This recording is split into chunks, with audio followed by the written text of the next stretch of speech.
ദേശീയപാത 66 വെട്ടിച്ചിറയിലൂടെ കടന്നുപോകാൻ സ്ഥലം വിട്ടുകൊടുക്കുന്നതിന് വെട്ടിച്ചിറ മഹല്ല് ജുമാ മസ്ജിദിനു കീഴിലെ 1000-ഓളം ഖബറുകളാണ് പൊളിച്ച് സ്ഥലം വിട്ടു നൽകിയത്. മുൻകാലത്ത് ഖബർസ്ഥാൻ നിലനിന്ന സ്ഥലത്തുകൂടി അടക്കമാണ് ഇപ്പോൾ ദേശീയപാത വെട്ടിച്ചിറയിലൂടെ കടന്നുപോകുന്നത്. നാടിന് അഭിമാന സ്തംഭമാകേണ്ടിയിരുന്ന വെട്ടിച്ചിറ ടോൾ പ്ലാസ സ്ഥിതി ചെയ്യുന്നതും ഇതിനോട് തൊട്ടടുത്തു തന്നെ. പക്ഷേ പള്ളിയുടെ എതിർഭാഗത്ത് റോഡിന് മറുവശത്തുള്ള ഖബർസ്ഥാനിലേക്ക് പോകാൻ നാട്ടുകാർക്ക് വഴിയില്ല എന്നതാണ് വെട്ടിച്ചിറക്കാർ ഇപ്പോൾ അനുഭവിക്കുന്ന പ്രധാന പ്രശ്നം. ഒരു മൃതദേഹം ഖബറടക്കണമെങ്കിൽ ടോൾ കൊടുത്ത് കടന്നുപോയി തിരിച്ചു വരണം. ഇരുവശത്തേക്കുമായി 300 രൂപ ടോൾ കൊടുത്ത് ആംബുലൻസിൽ മൃതദേഹം ഖബർസ്ഥാനിൽ എത്തിക്കേണ്ട ദുരവസ്ഥയാണ് തങ്ങളുടേതെന്ന് നാട്ടുകാർ പറയുന്നു. ഞങ്ങളൊക്കെ കരുതി ഇത്രയും വലിയൊരു ത്യാഗം ചെയ്തതിൻ്റെ പേരിൽ ഞങ്ങൾക്ക് തീർച്ചയായിട്ടും അതിനുള്ള ആനുകൂല്യങ്ങൾ ഉണ്ടാകും. ഞങ്ങളുടെ അവകാശികൾക്ക് അന്തിയുറങ്ങാൻ സ്വസ്ഥമായിട്ട് അന്ത്യവിശ്രമം കൊള്ളാനുള്ള ഖബർസ്ഥാനിലേക്കുള്ള പാത എന്തായാലും ഞങ്ങൾക്ക് ഉണ്ടായിരിക്കുമെന്നുള്ള വിശ്വാസം ഉണ്ടായിരുന്നു. പക്ഷേ അടച്ചു കെട്ടിയ ഒരു പാലം ഞങ്ങളുടെ മുമ്പിൽ ഒരു ചോദ്യചിഹ്നമായി നിന്നു.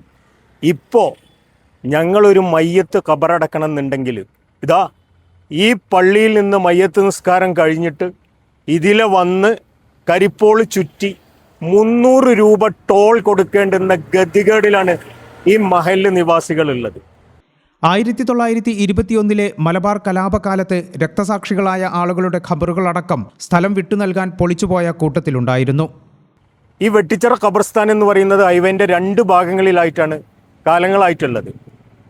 ആ 2 ഭാഗങ്ങളിലും ചരിത്രപരമായിട്ടുള്ള ഒരുപാട് പ്രത്യേകതകളുള്ള ഖബർസ്ഥാനാണ്. കാരണം 1921 മലബാർ കലാപത്തിൽ ബ്രിട്ടീഷുകാരുമായിട്ടുള്ള പോരാട്ടത്തിൽ ഷഹീദുകളായിട്ടുള്ള ഒരുപാട് ആളുകളുടെ ഖബറുകൾ ഉൾക്കൊള്ളുന്നതാണ് വെട്ടിച്ചിറ ഖബർസ്ഥാൻ എന്ന് പറയുന്നത്.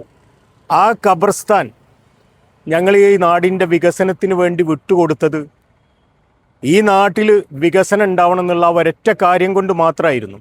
പക്ഷെ ഞങ്ങൾ കബളിപ്പിക്കപ്പെട്ടു. ഞങ്ങൾക്ക് ഞങ്ങളുടെ മയ്യിത്തുകൾ ഖബർസ്ഥാനിലേക്ക് അടക്കം ചെയ്യാനുള്ള വഴികളാണ് ആദ്യം തന്നെ ഈ വികസനത്തിൻ്റെ പേരിൽ തടസ്സപ്പെട്ടത്.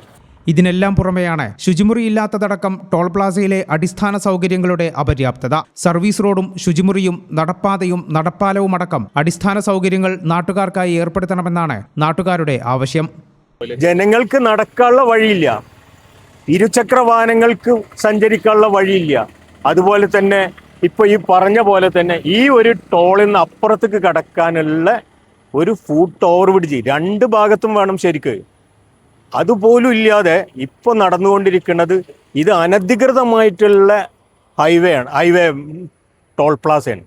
ഇതൊരു കാരണവശാലും പ്രവർത്തിക്കാൻ പാടില്ല എന്നുള്ളതാണ് ഞങ്ങൾക്ക് പറയാനുള്ളത്. എല്ലാം പരിഹരിക്കാമെന്ന ഒരു വെറും വാക്കു മാത്രമാണ് ഇപ്പോൾ അധികൃതർ നാട്ടുകാർക്കും ആക്ഷൻ കമ്മിറ്റിക്കും നൽകിയിട്ടുള്ളത്. ഈ ചാനൽ ന്യൂസ് വളാഞ്ചേരി. വളാഞ്ചേരിക്കാർക്ക് ഇനി കയ്യിൽ പണമില്ലെങ്കിൽ ഷോപ്പിംഗ് ആഘോഷമാക്കാം. ബെയ്മെന്റ് അപ്ലയൻസസ് ആൻഡ് ഫർണിച്ചറിൽ ഓഫറുകളുടെ പെരുമഴ.